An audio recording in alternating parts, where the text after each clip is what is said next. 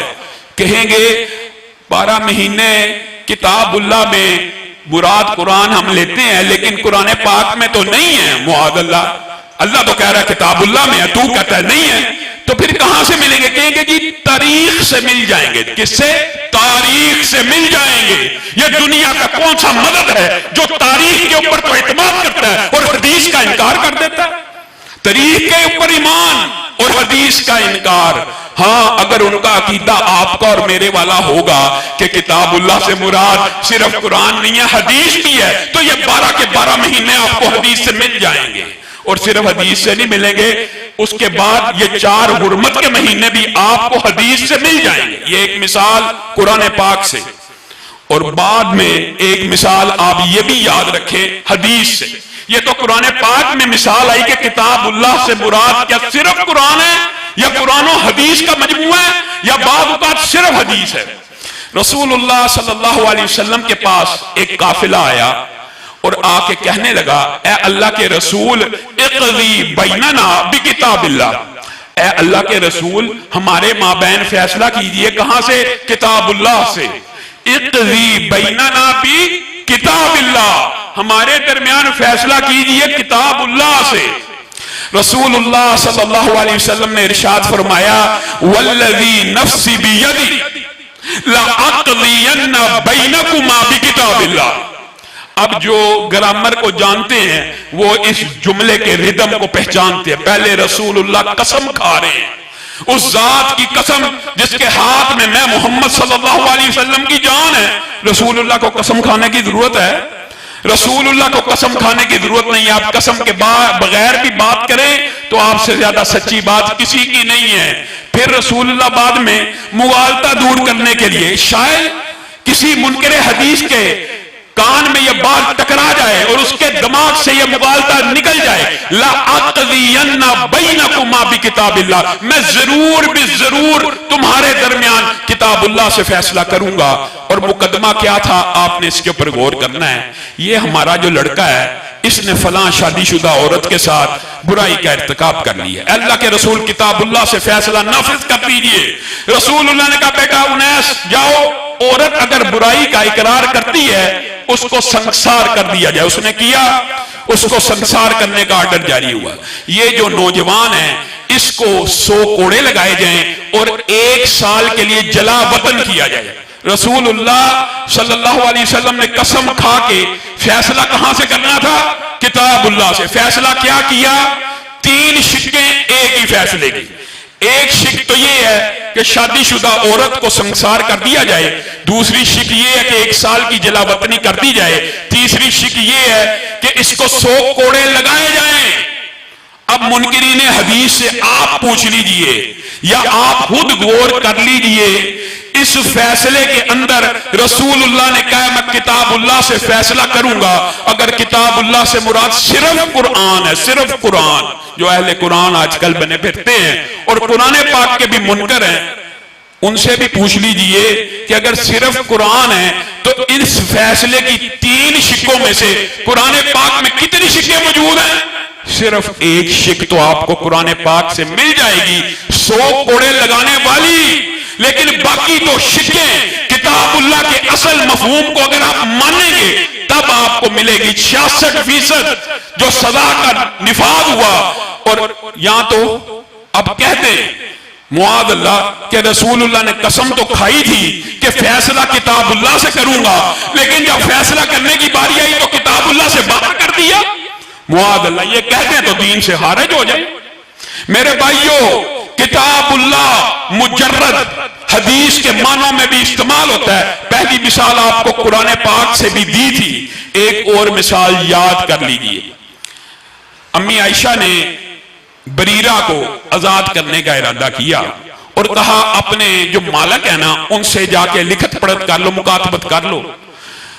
اور بریرہ گئی، انہوں نے لکھت پڑھت کی، سارے معاملہ طے کیے، امی عائشہ کے پاس آئی، کہا وہ پیسے لے کے آزاد کرنے کے لیے تو تیار ہیں، آزاد کرنے کے لیے تیار ہیں، لیکن وہ یہ کہتے ہیں کہ ولا کی نسبت ہماری طرف رہے گی۔ یہ ایک لمبا چوڑا فقہی باب ہے، جو ہمارے موضوع سے متعلق بات ہے وہ سمجھ لیجئے۔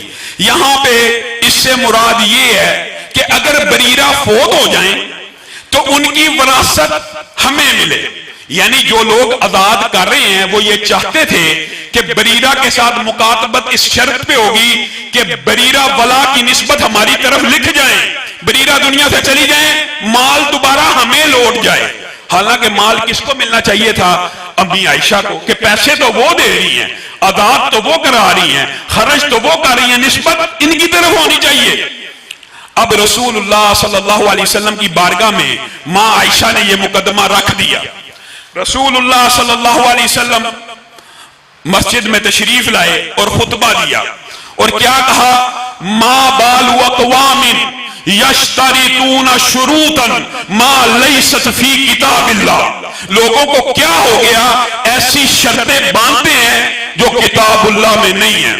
کل شرط ما لیس فی کتاب اللہ فہو باطل، ہر وہ شرط جو کتاب اللہ میں موجود نہیں ہے وہ باطل ہے۔ اور پھر شرط جو کتاب اللہ میں موجود ہے اس کو بیان کیا، انما الولاء لمن اعتق، ولا کی نسبت اس کی طرف ہوگی جو آزاد کرے۔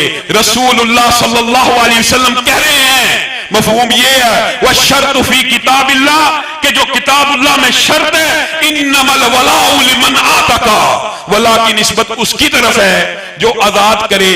آپ پورا قرآن پاک اٹھا لیجئے، بتائیے انما الولاء لمن اعتق کون سی سورت کی آیت ہے؟ قرآن پاک کے کس پارے میں موجود ہے؟ اللہ کے رسول کہہ رہے ہیں کہ یہ شرط کتاب اللہ میں موجود ہے۔ اس کا مطلب یہ کتاب اللہ سے مراد صرف قرآن نہیں ہے، قرآن و حدیث کا مجموع ہے۔ اور یہ بات میں اپنی طرف سے نہیں کہتا، یہ بات صحابہ کا بھی عقیدہ تھا۔ ابو جحیفہ حضرت علی کے پاس تشریف لائے اور آ کے کہنے لگے حل عندکم شیء من الوحی ما لیس فی القرآن، کیا آپ کے پاس وحی کا کوئی ایسا نسخہ بھی موجود ہے یا وحی کی کوئی چیز ایسی موجود ہے جو قرآن پاک میں نہ ہو؟ تو حضرت علی نے آگے سے یہ جواب نہیں دیا تو کیا بات کر رہا ہے، قرآن پاک کے علاوہ بھی کوئی شے وحی ہو سکتی ہے؟ یہ جو منکرین حدیث کا عقیدہ ہے کہ قرآن پاک کے علاوہ کوئی شے وحی نہیں ہے، حضرت علی نے کہا میرے پاس وحی کی کوئی قسم موجود نہیں ہے الا ہذہ الصحیفہ، مگر ایک صحیفہ وحی کا اور موجود ہے، اس میں وہی کچھ ہے جو رسول اللہ بولتے تھے میں لکھتا چلا جاتا تھا۔ دیت کے احکامات ہیں، غلاموں کے بارے میں معاملات ہیں۔ میرے بھائیوں، یہ بات کہ رسول اللہ صلی اللہ علیہ وسلم کی ایک بشری زندگی تھی، ایک نبوی زندگی تھی۔ رسول اللہ صلی اللہ علیہ وسلم نے بعض باتیں بشری کی ہیں، بعض باتیں نبوی کی ہیں، یہ آپ کو مغالطہ ڈالتے ہیں منکرین حدیث کو نے آپ کو۔ اگر آپ اس بات کو مان لیں تو بتائیں پھر کون فیصلہ کرے گا؟ رسول اللہ کا یہ حکم بشری تقاضے کے تحت تھا، رسول اللہ کا یہ حکم نبوی تقاضے کے تحت تھا، یہ فیصلے کا اختیار کس کو ہے؟ اور یہ مغالطہ آج کا نہیں ہے، 1400 سال پرانا ہے۔ حضرت عبداللہ بن عمر رسول اللہ صلی اللہ علیہ وسلم کی ہر بات کو لکھ لیا کرتے تھے۔ قریشیوں نے یہی مغالطہ اس وقت پیش کیا. مغالطے کا آ جانا بڑی بات نہیں ہے، لیکن مغالطے کے بعد جب جواب تسلی بخش مل جائے پھر اس کے اوپر ڈٹھائی، پھر اس کے اوپر ضد کھانا، یہ اچنبے کی بات ہے. قریشیوں نے کہا رسول اللہ بشر، رسول اللہ صلی اللہ علیہ وسلم بشر ہیں. یتکلم فی الغضب والرضا، رسول اللہ صلی اللہ علیہ وسلم خوشی میں بھی بولتے ہیں اور غصے میں بھی بولتے ہیں. عبداللہ تو ہر چیز لکھ لیتا ہے، تو ہر چیز ہی لکھی جاتا ہے. کبھی وہ غصے میں ہوتے ہیں، کبھی وہ خوشی میں ہوتے ہیں، تو ان کی ہر بات نوٹ کر لیتا ہے. حضرت عبداللہ بن عمر نے لکھنا چھوڑ دیا. رسول اللہ باہر آئے، کہا میں دیکھتا ہوں تو اب لکھتا نہیں ہے. کہا اس طرح قریشیوں نے مجھے یہ بات کی ہے کہ آپ بشر ہیں، کبھی خوشی میں ہوتے ہیں اور کبھی ناراضگی میں ہوتے ہیں، میں ہر بات کو لکھ لیتا ہوں. رسول اللہ صلی اللہ علیہ وسلم نے میرا اور آپ کا منہج سلیم بیان کیا. اکتب اکتب، لکھ عبداللہ لکھ، والذی نفسی بیدی، اس ذات کی قسم جس کے ہاتھ میں محمد صلی اللہ علیہ وسلم کی جان ہے، ما یخرج منہ الا حق، اس زبان سے حق کے علاوہ کچھ نہیں نکلتا. بتائیے بات ہے.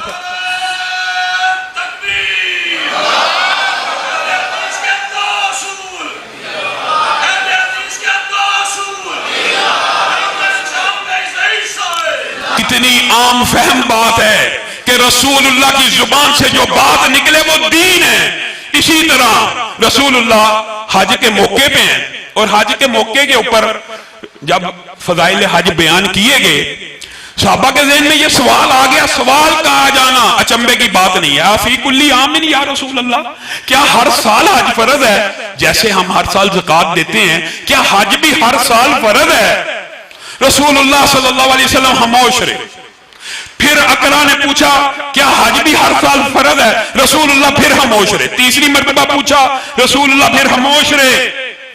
اور کچھ دیر گزر جانے کے بعد ان کو بلایا اور آپ کا اور میرا عقیدہ بیان کر دیا، آپ کا اور میرا منہج بیان کر دیا. رسول اللہ صلی اللہ علیہ وسلم نے کہا اگر تو مجھ سے پوچھتا تھا کیا ہر سال حج فرض ہے، میری زبان سے صرف 3 حرف، ایک لفظ نکل جاتا نام، صرف میں نام کہہ دیتا تو امت کے اوپر ہر سال کے لیے فرض ہو جاتا. یہ آپ کا اور میرا سیدھا اور سچا منہج کہ رسول اللہ صلی اللہ علیہ وسلم اگر کہہ دیں کہ جی ہاں تو حج بھی ہر سال فرض ہو جاتا ہے، کیونکہ رسول اللہ کے حکم میں اور اللہ کے حکم میں کوئی فرق نہیں ہے. رسول اللہ کا حکم ہی اللہ کا حکم ہے، اور صحابہ کا رسول اللہ صلی اللہ علیہ وسلم کی حدیث کے اوپر جو ایمان ہے، آپ حیران رہ جائیں گے. رسول اللہ صلی اللہ علیہ وسلم نے اپنے سامنے ایک بندے کو کہا بیٹھ جاؤ. آواز اونچی تھی، باہر ایک صحابی ابھی مسجد کی دہلیز پہ پہنچے ہیں، ان کے کان سے آواز ٹکرائی، بیٹھ جاؤ. ادھر ہی بیٹھ گئے. رسول اللہ صلی اللہ علیہ وسلم نے بعد میں پوچھا کیا ماجرا، میں نے تجھے تو نہیں تھا کہا. تو صحابی زبان حال سے شاید یہ بیان کر رہے تھے اللہ کے رسول آپ کی آواز میرے کان سے ٹکرائی، بیٹھ جاؤ. اگر میں کھڑا رہتا تو میرا ایمان چلا جاتا. کتنا سیدھا، کتنا سادہ، کتنا سچا. آپ نے جب آپ میں سے اللہ تعالی ہم سب کو توفیق دے مسجد النبوی جانے کی، جب آپ مدینہ جائیں وہاں پہ ایک مسجد ہے، مسجد قبلہ تین، جو لوگ گئے انہوں نے دیکھی ہوئی ہے. اس کو قبلہ تین کیوں کہا جاتا ہے؟ یہاں پہ نماز ہو رہی ہے، نماز، حالت نماز میں صحابہ رکوع میں موجود ہیں. ایک آنے والے نے کہا رسول اللہ صلی اللہ علیہ وسلم نے قبلہ رخ تبدیل کر دیا ہے اور خانہ کعبہ کی طرف نماز کو شروع کر دیا. آپ صحابہ کا حدیث کے اوپر ایمان دیکھیے، رکوع سے سر بھی نہیں اٹھایا، حالت رکوع میں قبلے کو تبدیل کر دیا. کوئی پوچھنے والا پوچھ سکتا تھا کہ آپ رکوع سے سر اٹھا کے بھی قبلے کو تبدیل کر سکتے تھے، لیکن صحابہ کا ایمان یہ تھا جب کان سے یہ بات ٹکرا گئی رسول اللہ نے قبلہ تبدیل کر دیا ہے، اب اگر رکوع سے سر اٹھائیں گے تو ایمان چلا جائے گا. صحابہ کا حدیث پہ جو ایمان، اپنی آخری بات رکھ کے اپنی بات کو ختم کروں گا. حضرت ابو ذر غفاری رسول اللہ صلی اللہ علیہ وسلم کے عظیم صحابی ہیں، اور آپ حیران رہ جائیں گے کہ غفار قبیلے کے بارے میں رسول اللہ نے کتنی عظیم پیش گوئی کی ہے. یہ اسی غفار قبیلے کے سربراہ ہیں، سردار ہیں. قیامت کے دن ہر قبیلہ تقسیم ہو کے آئے گا، حتیٰ کہ رسول اللہ کے قبیلے کا ایک نوجوان ابو بکر قریشی جنت کی طرف جا رہا ہوگا اور اسی قبیلے کا ایک نوجوان ابو جہل جہنم کی طرف جا رہا ہوگا، ایک جنت کی طرف، ابو لہب جہنم کی طرف، یعنی قریش کا قبیلہ بھی تقسیم ہو کے جا رہا ہوگا، اور رسول اللہ نے کہا غفار کا قبیلہ ایسا ہوگا جو پورے کا پورا جنت میں جا رہا ہوگا۔ یہ ابو ذر غفاری ہیں، انہوں نے ایک ان کی ہسٹری کا تاریخ کا لمبا چوڑا باب ہے۔ ایک مرتبہ جب فتنے بڑھ گئے انہوں نے جنگل کی راہ لی، اور جنگل کی راہ میں اپنے ساتھ اپنی بیوی کو بھی لے لیا، اب بیمار ہے، حالت نزع ہے، آخری وقت بیوی پریشان ہے کہ آپ اللہ کے رسول کے صحابی ہیں، آپ کی بھی خواہش ہوگی کہ آپ کے جنازے میں بڑی تعداد میں لوگ شرکت کریں، اور اللہ کے فضل سے ہر مسلمان کی یہ خواہش ہوتی ہے، اور آپ دیکھتے ہیں بالعموم اللہ کے دین کا جو لوگ کام کرتے ہیں اور علماء، اللہ تعالیٰ ان کے جنازوں میں لوگ بھیج دیتا ہے۔ آپ کی بھی یہ خواہش تو ہوگی کہ آپ کا بھی کوئی لوگ جنازہ پڑھیں اور آپ کے جنازے میں بھی عوام کی کثیر تعداد شریک ہو، لیکن یہاں میں تو دیکھتی ہوں کہ میرے علاوہ کوئی ذی روح نہیں، میں تو بڑھیا ہو گئی ہوں، آپ کو کفن کون دے گا، آپ کو نہلائے گا کون، آپ کا جنازہ کون پڑھائے گا، میں تو اس قابل بھی نہیں، میں آپ کو دفن کر دوں۔ حالت نزع صحابہ کا حدیث کے اوپر ایمان کیسا تھا اور میرا اور آپ کا حدیث کے اوپر ایمان کیسا ہے، موازنہ کرنے کی ضرورت ہے۔ ابو ذر غفاری اس بیماری کے عالم میں اپنی ساری کی ساری توانائیوں کو مجتمع کر کے کچھ سیدھا ہوتے ہیں اور کہتے ہیں ابشری ولا تبکی، میں تجھے ایک خوشخبری نہ سناؤں، تو رو مت۔ میں اور میرے چند ساتھی رسول اللہ صلی اللہ علیہ وسلم کے پاس بیٹھے ہوئے تھے، اور رسول اللہ نے یہ بات کی تھی تم میں سے ایک شخص فلات ارض میں فوت ہوگا، جنگل میں فوت ہوگا، اور میں اپنے ساتھیوں کو یاد کرتا ہوں تو ان میں سے کوئی ایک بھی اب دنیا میں زندہ نہیں ہے، اور کوئی ایک بھی جنگل میں فوت نہیں ہوا۔ اس کا مطلب یہ ہے کہ وہ میں ہوں گا۔ رسول اللہ نے کہا تھا تم میں سے کوئی ایک جنگل میں فوت ہوگا، اللہ رب العزت جس وقت اس کی روح پرواز کر جائے گی اسی وقت وہاں پہ ایک جماعت کو بھیجے گا جو اس کے کفن کا بھی انتظام کرے گی اور جنازہ بھی پڑھائے گی۔ اب میں دیکھتا ہوں میری بیوی کہ میں ہی وہ شخص ہوں، اب تم نے کچھ نہیں کرنا، جب میں مر جاؤں میری لاش کو میت کو باہر رکھ دینا، قافلہ آئے گا، لوگ آئیں گے، میرے جنازے کو پڑھایا جائے گا۔ یہ حدیث کے اوپر صحابہ کا ایمان ہے کہ تم نے مجھے دفن بھی نہیں کرنا، قافلہ آئے گا اور پھر خدا کا کرنا ہے۔ یہاں روح قبض ہوئی، یہاں صحابہ کا قافلہ پہنچا، اسی وقت صحابہ آئے کہ آج ابو ذر غفاری کا پتہ لیتے ہیں وہ کس حال میں ہے۔ بی بی نے کہا وہ تو فوت ہو چکے ہیں، مسلمانوں کی ایک جماعت نے وہاں ان کے کفن کا بھی انتظام کیا، جنازہ بھی پڑھایا۔ سبحان ربک رب العزت عما یصفون وسلام علی المرسلین والحمد للہ رب العالمین۔